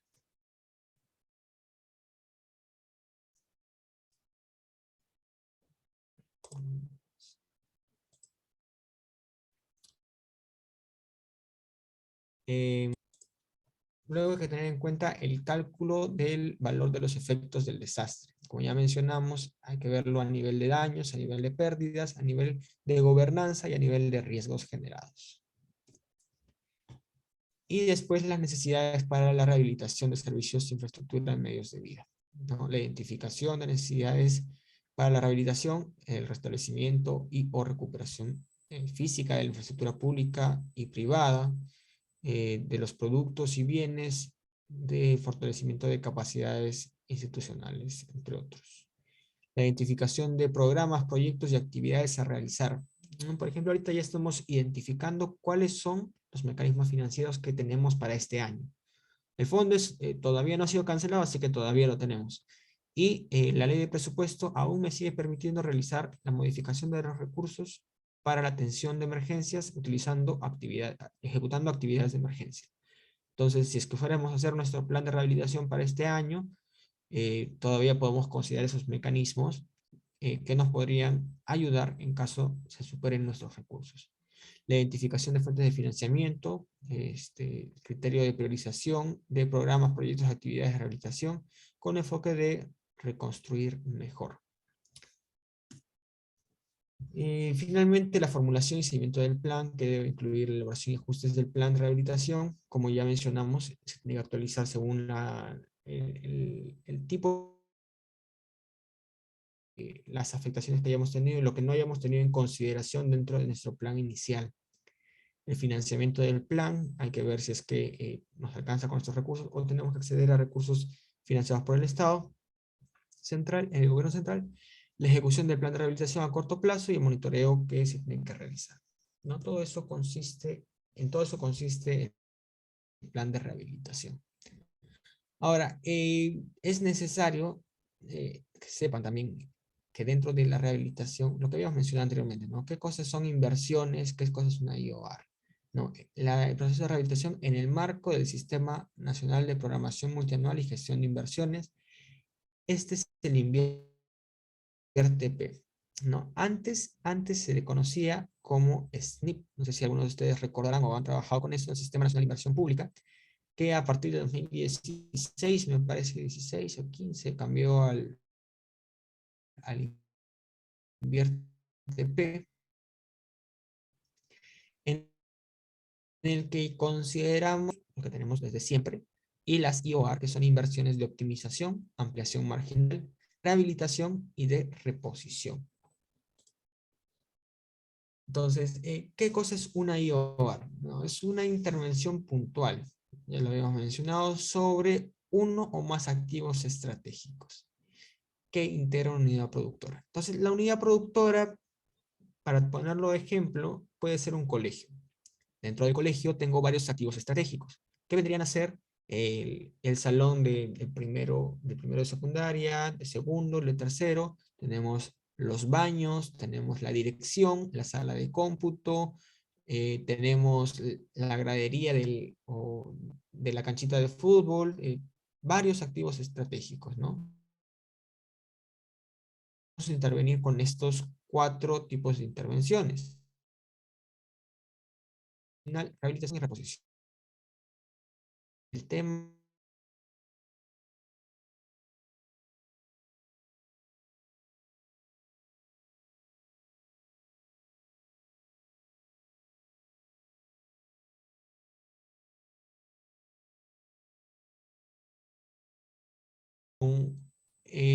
la ocurrencia de un sismo, podemos ver que puede que el aula del primero y segundo de secundaria se hayan visto afectadas, ¿no? Porque de repente su construcción es más antigua que el resto del colegio, ¿no? Entonces, primero y segundo de secundaria fue afectado por un sismo. Entonces, este activo estratégico se ha visto, bueno, en algunos casos puede que hasta perdido, pero la idea del IOR es recuperar el servicio tal cual como estaba antes, ¿no? Entonces, cuando hay un sismo y se pierde primero y segundo secundaria, se genera una brecha, porque yo tenía el colegio completo para atender a 100 alumnos y ahora solo me alcanza para atender a, no sé, pues 70 alumnos. Entonces se genera una brecha. Con la IOR de rehabilitación buscamos que esta brecha o disminuya o desaparezca, pero en el caso de rehabilitación no buscamos que se amplíe, ¿no? Solo buscaríamos que se amplíe en el caso de optimización. Y en el caso de ampliación marginal, bueno, es un caso particular también que lo vamos, que no tiene mucho que ver con rehabilitación, pero ya lo explicamos anteriormente.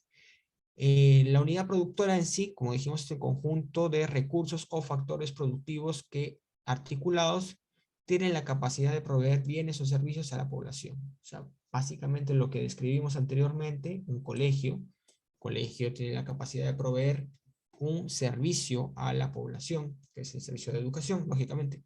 Un hospital, el servicio de salud.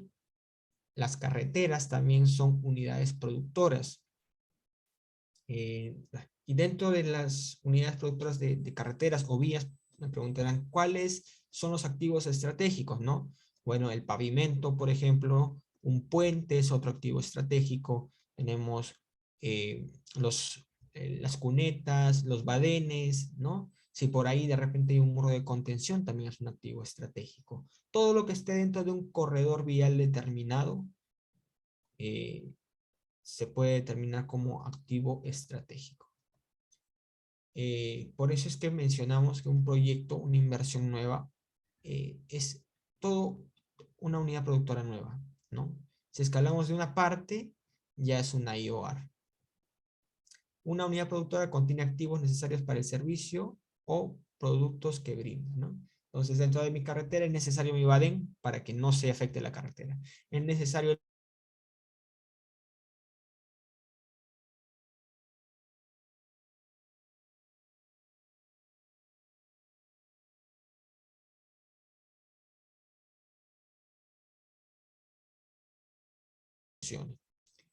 entonces, el objetivo es adaptar la capacidad de la unidad productora para alcanzar una última, ¿no? Entonces, como les mencioné, 4 IORs que existen.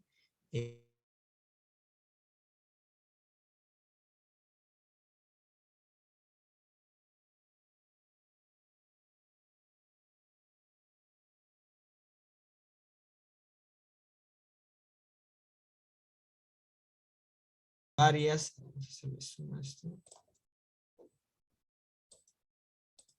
Dentro de mi colegio tenemos varios activos estratégicos, ¿no? Entonces, la idea es de que al momento de ejecutar con una IOR, mi intervención no supere el 40% del total de la unidad productora. este 40% puede ser reflejado en infraestructura, es decir, si tengo, no sé, pues, cierta cantidad de infraestructura, o mejor dicho, en una carretera, ¿no? Si tengo 100 metros de carretera, 100, que se afecten 40, ese 40% lo puedo ejecutar como una rehabilitación.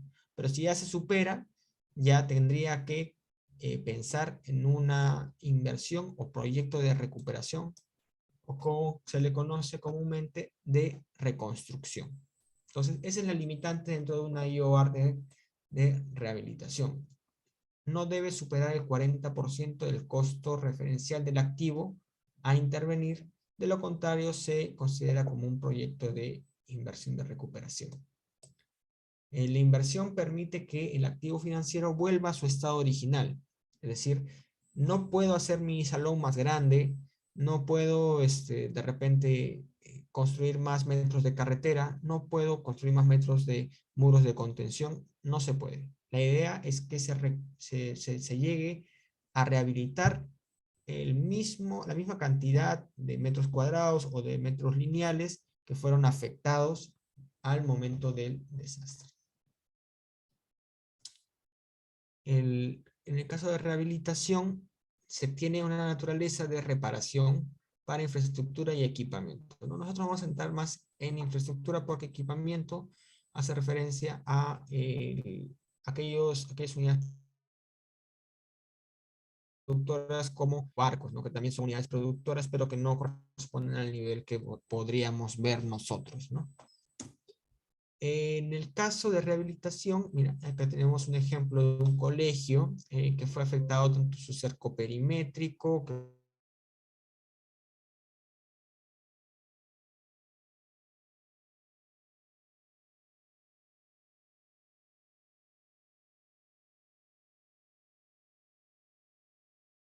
poner mi inversión de rehabilitación de infraestructura. Señor Víctor, ¿tiene alguna consulta? Sí, ingeniero, ¿me escucha? Sí, adelante. Mire, si bien es cierto, en los procesos de rehabilitación no se consideran, por ejemplo, embarcaciones de gran calado, pero le hago un ejemplo que quizás acá en el Perú no, como que no lo tratan mucho. Le digo porque, por ejemplo, en Colombia, en México, inclusive en Chile, que han sufrido efectos de tsunami, se han considerado dentro de rehabilitación un tren logístico de emergencia en adquisición y reparación de nave de gran calado para lo que es una sostenibilidad costera. Entonces, creo que yo que en ese aspecto, si bien es cierto en nuestra infraestructura de rehabilitación no consideran, se debería, porque le hago un ejemplo, ¿no? Uno de los medios económicos que tiene, por ejemplo, el distrito de Ancón es la pesca. Su medio de vida es la pesca y son los botes. Un tsunami en Ancón afectaría el 90% de la sostenibilidad económica de ese distrito, que más que nada mueve todos los pescadores, están moviendo mototaxi, combustible, ventas y mantenimiento de mercado y un montón de un círculo económico. Entonces, creo yo que en esa parte se debería de reformular que en tema de rehabilitación sí se podría considerar lo que es embarcaciones. Claro, lo que yo mencionaba es que sí se puede, ¿no? Las embarcaciones son consideradas como unidades productoras, pero hablamos de esas embarcaciones que son pues de la marina, ¿no? No hablamos de embarcaciones que sean privadas. En ese caso una IOR no entra porque todas estas son inversiones para activos, para unidades productoras que son del sector público, no del sector privado. Pero sí, una rehabilitación a una barcaza o una embarcación sí se puede hacer, sí se considera, solamente en ese caso, o en aviones, ¿no? De la Fuerza Aérea. Pero como somos, digamos, de gobiernos locales, de gobiernos regionales, en su mayoría es muy poco probable que se consideren IORs de rehabilitación para ese tipo de infraestructura, ¿no? Ahora, en el caso de que haya eventos sísmicos o eventos, digamos, que puede ser pues un maremoto, es muy difícil que se vean afectados estas, un maremoto probablemente sí, ¿no? Que se vea afectada la infraestructura y ahí tengamos que rehabilitarla, pero es muy probable también que se pierda completamente, ¿no? En todo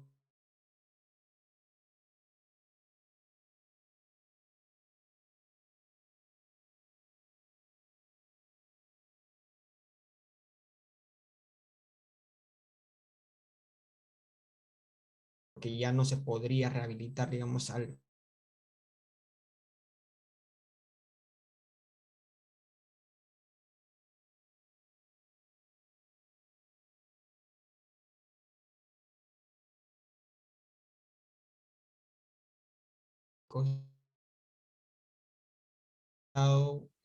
por obsolescencia. Entonces se encuentra expuesto a que por algún movimiento sísmico pueda ser necesaria su rehabilitación para que funcione adecuadamente, ¿no? Hay que tener en cuenta algo que de repente se me pasó. Hay algunos peligros que sí pueden determinarse como peligros inminentes y hay otros que no se pueden determinar como peligros inminentes. El caso de intensas precipitaciones es predecible.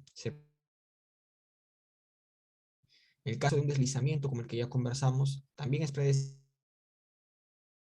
Existe una falla, una saturación determinada que existe.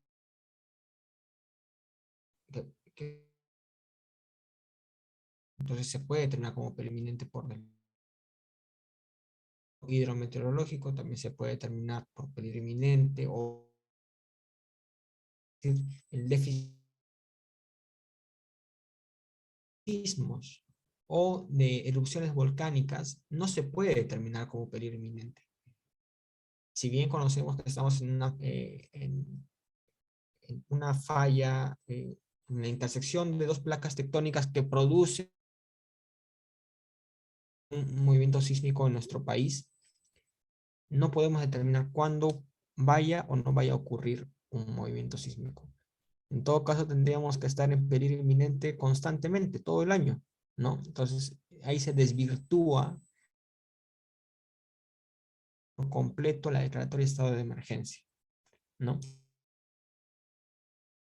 Declaratoria de estado de emergencia por peligro inminente nos vamos a limitar más que todo a peligros hidrometeorológicos, a deslizamientos, a geodinámica externa, no tanto geodinámica interna.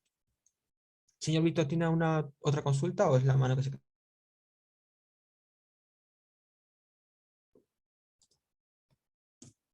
Sí, con mucho gusto. Hay algunos participantes que no han... que participen para que puedan considerar sus puntos. Ya la evaluación está, se les ha pasado a Roger, que es el encargado, señor Roger, y les va a pasar el link para que haga la clase. Son 20 preguntas, están bastante sencillas. Es de opción múltiple. Entonces, si hubiese alguna otra consulta, bueno, podemos...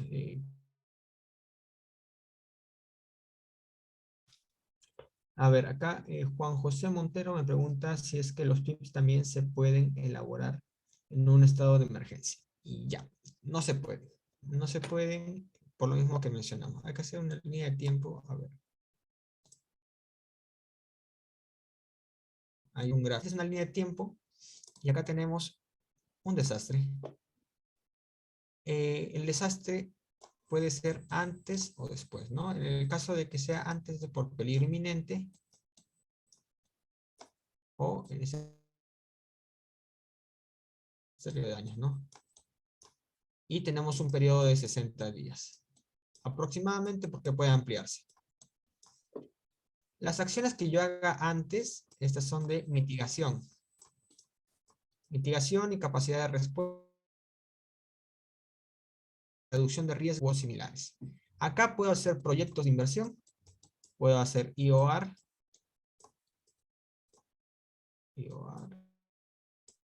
o puedo hacer actividades de mitigación, ¿no? Dentro de este tiempo, solamente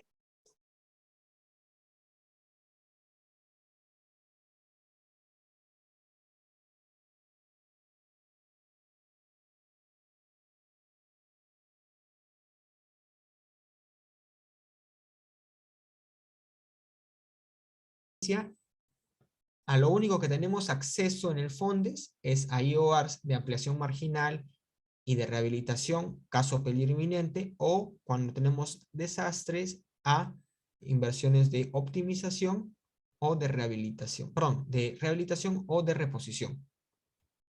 ¿Sí?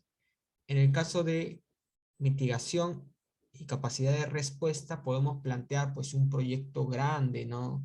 En el cauzamiento de un río con muros de concreto armado, así como, no sé si alguno de ustedes ha ido a Chosica y ha visto esos muros de concreto grandes para encauzar el río Rímac. Ese es un proyecto de inversión que podría sustentarse con recursos del FONDES, porque tenemos un tiempo para planificar, para hacer todos los estudios que sean necesarios. Durante la emergencia nos vamos a limitar nada más a acciones inmediatas para poder reducir el riesgo que se genera, que se produce por el impacto de daños o el posible peligro inminente. ¿Dura 60 días? Sí, casi siempre duran 60 días y pueden ser más dependiendo de la presidencia del Consejo de Ministros. Normalmente duran 60 días y las prórrogas pueden durar pues 15, 30, 45 o 60 días también, ¿no? Pero el plazo, digamos, estándar son 60 días.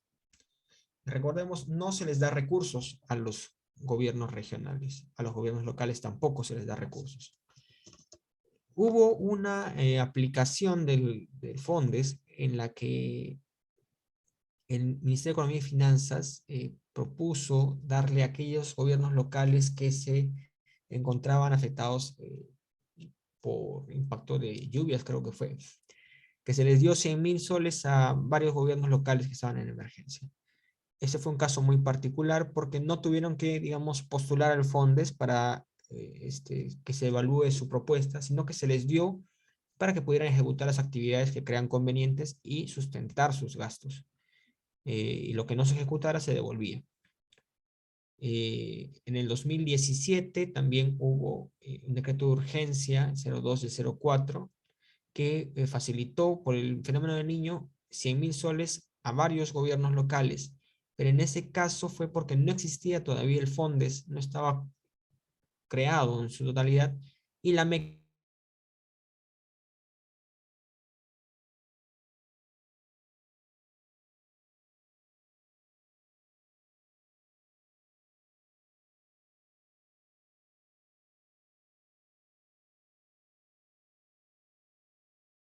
repente todavía queda ese sesgo, pero el FONDES sí se tiene que postular para poder acceder a estos recursos. Postular es una forma, no es requerir los recursos y ver si es que nuestro requerimiento está dentro de los parámetros. ¿Hay un tope presupuestal para presentar una ficha de actividad de emergencia del FONDES? No, no hay un tope, pero una actividad de emergencia, pues ustedes si han trabajado en gobiernos locales o regionales, saben que los bienes y servicios no son tan superan los 600.000 máximo. Si es que ya hablamos de una IOR, sí, pues puede llegar hasta 1.000.000. Pero todo tiene que estar sustentado, pues porque las actividades de emergencia son puntuales. Si quiero hacer una descolmatación de río, no me voy a mandar pues 20 kilómetros de descolmatación. También pues, serán tramos puntuales. Y si es que vemos los rendimientos en una actividad de emergencia, los rendimientos de maquinaria son superiores a los rendimientos de una obra porque las acciones que se realizan son sencillas, pues no es que se haga detalle, no es que vea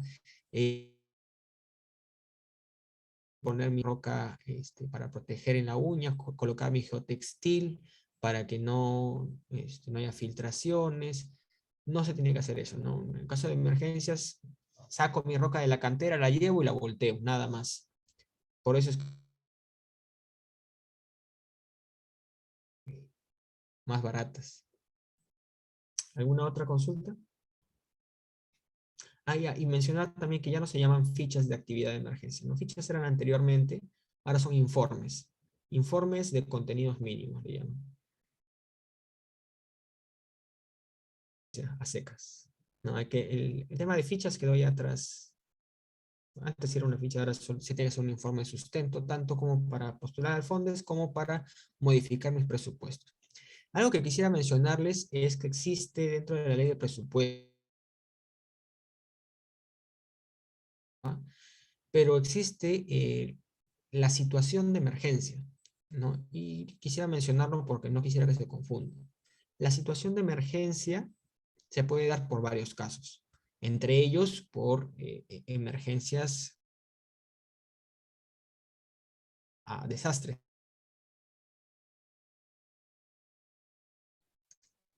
Me permite realizar contrataciones directas, ¿no? Contrataciones, por ejemplo, ¿no? Si es que yo tengo la necesidad de ejecutar los fondos, del Fondes, de esa emergencia, dan los recursos, pero si es que no genero una situación de emergencia dentro del distrito, no lo puedo contratar directamente, ¿no? Porque si ustedes recordarán, en la ley de contrataciones hay un límite de 8 UITs. En ese caso, yo no podría ejecutar la actividad que tiene monto pues, de 500.000 soles, ¿no? La idea de la situación de emergencia es el sustento, ¿no? De que ha habido un desastre dentro de la municipalidad y me han dado recursos para poder atenderlo, pero para poder atender esta emergencia, con estos mismos recursos tengo que hacer la población va a seguir desatendida por más tiempo. Entonces, en sesión de consejo municipal o regional, se aprueba la situación de emergencia y sale publicada en el peruano. Entonces, con ese sustento yo puedo directamente. ¿Qué es realizar una contratación directa? Pues ya no paso por un proceso de licitación que se hace larguísimo, ¿no? Que demora un mes más o menos, ¿no? Yo contrato prácticamente a un proveedor o, claro, un momento determinado prácticamente a dedo y voy regularizando la información en los 10 días siguientes, pero ya en ese momento ya se está ejecutando la intervención y se está, por ejemplo, descolmatando el río o se está liberando la carretera para que puedan pasar los camiones de carga o los mismos vehículos que van a la municipalidad, entre otros, ¿no? Entonces, eso es siempre tenerlo en cuenta. A ver, Frank Silvestre nos menciona, el gobierno regional de Piura nunca recibió los 20 millones que prometió Castillo para... Sí, eso es un tema muy, muy chistoso porque no se puede prometer así nada más esa cantidad de dinero sin someterlo a una evaluación por parte del Ministerio de Economía y Finanzas. No se puede dar la plata directamente, tampoco a los gobiernos regionales. El, el tema pasa porque ya existe una mecánica, ¿no? Una mecánica establecida. Los sectores reciben de repente el presupuesto y con eso pueden ejecutar acciones. Por eso es que el Ministerio de Vivienda ya ha identificado cuáles son las viviendas que que van a recibir su módulo temporal de vivienda, que muchas veces pues, va a ser mejor que la casa de adobe que tenían, que ya se estaba cayendo. Le van a dar un módulo nuevo, grande, y los van a instalar en una zona segura, porque si no es como que le damos la plata al gobierno regional y que ellos solucionen, ¿no? Y por eso mismo la Contraloría está presionando ahí a Piura para que tengan su plan de rehabilitación, su plan de reconstrucción, ya de una vez listo, porque ya ha pasado tiempo, ¿no? Ya pasaron 60, 70, cerca de 80 días, ¿no? Para la ejecución. He tenido reuniones con ellos explicándoles qué cosas es el Fondes, cómo se puede acceder a los recursos del Fondes también. Ustedes van a tener clase también de mecanismos financieros. Así que bueno, si es que no hay otra presencia, ha sido una clase muy interesante. Gracias, ingeniero. Si hubiese una consulta adicional, Nos vamos al examen entonces. sí, para que puedan terminar el examen y ya después descansen. Espero que les haya gustado la clase y nos vemos en una próxima oportunidad. Muchas gracias. Muchas gracias, ingeniero.